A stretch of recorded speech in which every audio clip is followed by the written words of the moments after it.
अस्सलाम वालेकुम to all my dear students. आप लोग सब कैसे हैं? तो आज की वीडियो में हम सीखेंगे question number 9 of exercise 2B from book D1। So question number 9 के एक्चुअली 4 पार्ट्स हैं और फर्स्ट एंड सेकंड पार्ट में हमें नंबर लाइन ड्रॉ करके दी गई है और इसके अलावा उसी से related third and fourth part में क्वेश्चन पूछे गए हैं। तो आए पढ़ते हैं कि क्वेश्चन नंबर 9 में क्या इन्फॉर्मेशन दी गई है और हमें क्या मालूम करने को कहा गया है। In question number 9 first part it is written using the number line find the difference between -2 and 3।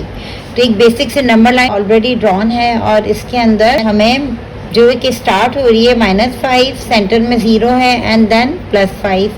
तो इन बिटवीन जो है वो 5 का जंप लिया गया है और हमें कहा गया है कि -2 एंड 3 का हमें डिफरेंस मालूम करके देना है। तो इफ़ यहाँ पे ये 0 है और यहाँ पे 1, 2 और 3, अगर 3 यहाँ पे हैं और -2, -1 एंड -2 यहाँ है तो किस तरह से उसके दरमियान का डिफरेंस होगा।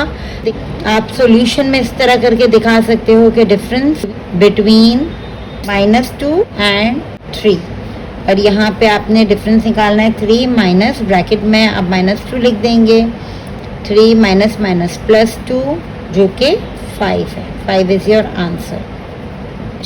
बी पार्ट में कहा गया है कि the figure below shows are time line for BC and AD.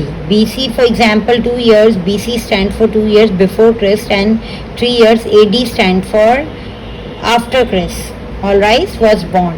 तो यहाँ पे what is the main difference between the timeline for BC and AD and the number line। तो यहाँ पे जो नंबर लाइन दी गई है हमें उसका मेन डिफरेंस बताना है कि क्या मेन डिफरेंस है BC और AD में। तो ऑब्वियसली यहाँ पे ऑलरेडी उन्होंने क्वेश्चन में ही कह दिया है कि after Christ was born and before Christ was born.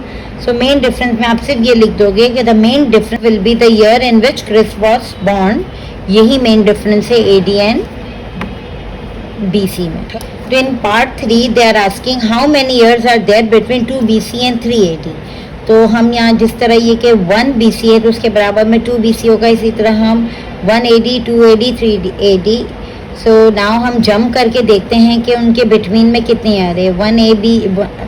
1 BC and 2 BC के दरमियान 1 जंप आ रहा है, फिर 1 BC से 1 AD में सेकंड जंप, 1 AD से 2 AD में सेकंड जंप और third jump and 2 AD and 3 AD में 4 jump। तो when we count तो there will be 1 2 3 4 years between 2 BC and 3 AD। all right, now in fourth part think of another real life example that is similar to the timeline in 2 and the difference from the timeline in 1।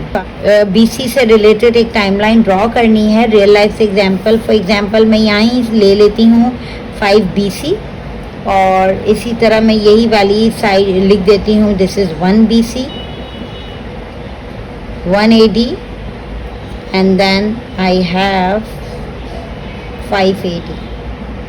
Timeline 2 की तरह की timeline हम 4 में बना लेते हैं, लेकिन यहाँ पे जो कि 5 BC एंड 5 AD से स्टार्ट है मैं इसको 7 BC एंड 7 AD बना देती हूँ। और अब हम देखते हैं कि 1 BC से 7 BC में 1 2 3 4 5 6 एंड 7।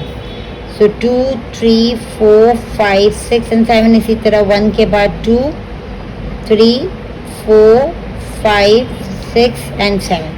अब हम यहाँ पे इसके बिटवीन ईयर काउंट करते हैं तो इसके दरमियान 1 ईयर है, 2 है, 3 4 5 6 7 8 9 10 11 12 एंड 13 ईयर्स। तो हम लिख सकते हैं कि 13 years between 7 BC and 7 AD। That's it. So I hope आपको क्वेश्चन नंबर 9 बहुत अच्छी तरह समझ आ गया होगा।